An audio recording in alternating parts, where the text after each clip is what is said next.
rum and root beer? Dude, I will take all of the rum and root beers. The story so far.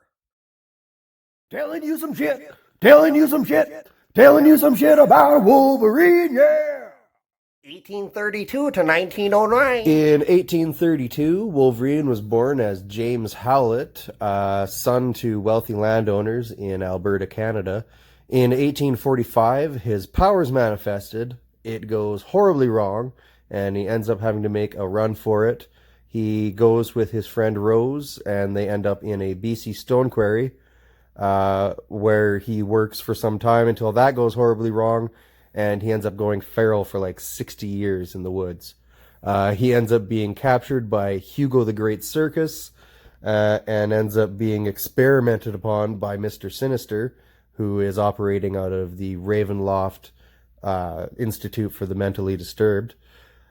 He is freed by the Creed siblings, Claire and Saul, but by the end of that story ends up killing Saul for his betrayal to Mr. Sinister, which seemingly results in the death of Clara.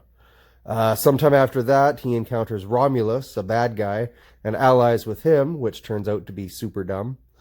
In 1907, he is living with the Blackfoot Indian tribe and is living with Silver Fox, his lady friend, for some time. In 1909, Sabretooth ends up capturing him and dragging him back to Ravenloft, where he receives a lobotomy and gets his left arm cut off, but ends up escaping with the help of a werewolf named Claudia Russell.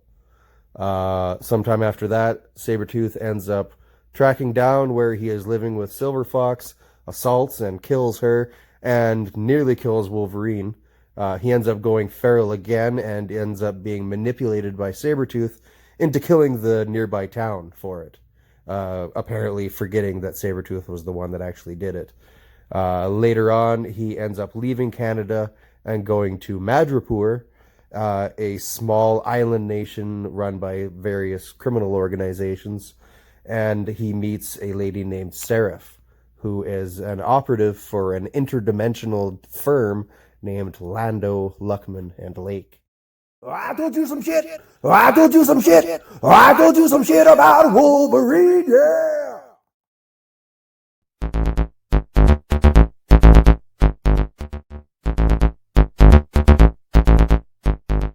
All right, and we are back with our second installment of Astronaut Annie's TV Talk.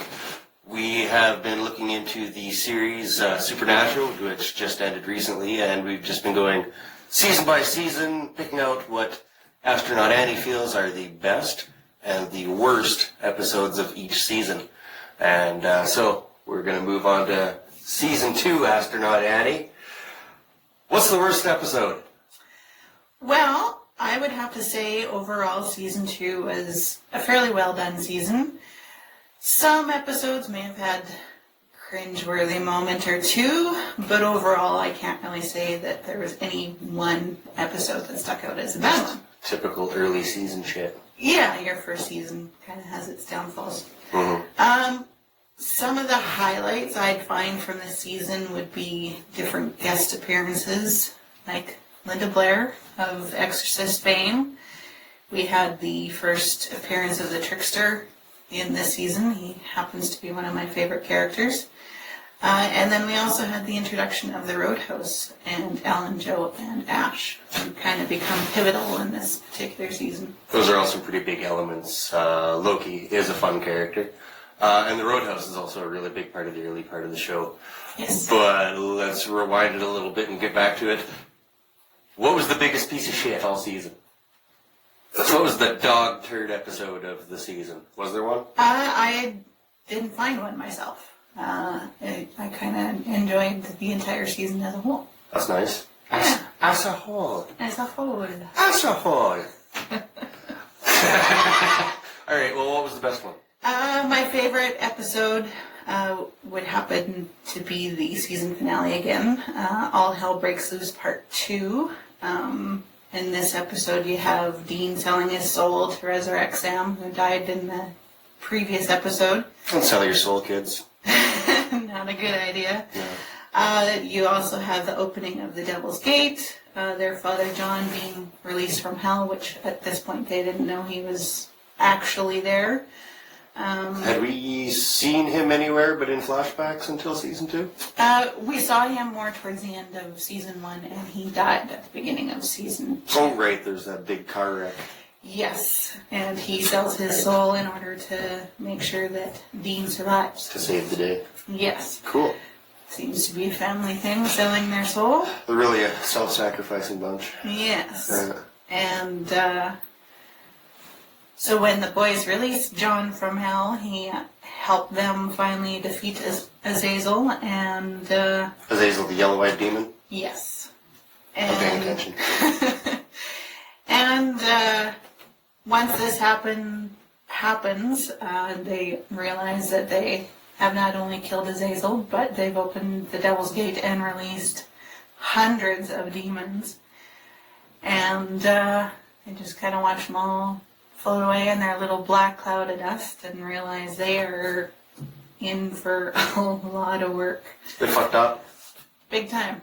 And they find out that Dean only has a year left to live with his wonderful deal. So they've got lots to do in that year. He makes the most of his year. He most certainly does.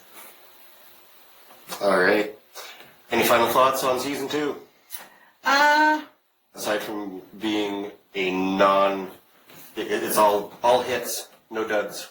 No real duds, no. I really did enjoy the season. It kind of really got its footing and dove in hard. Mm-hmm. The introduction of a few really good characters, nice supporting actors. It was great. The Roadhouse and everything. Like there's characters from there that pretty much all through the whole season.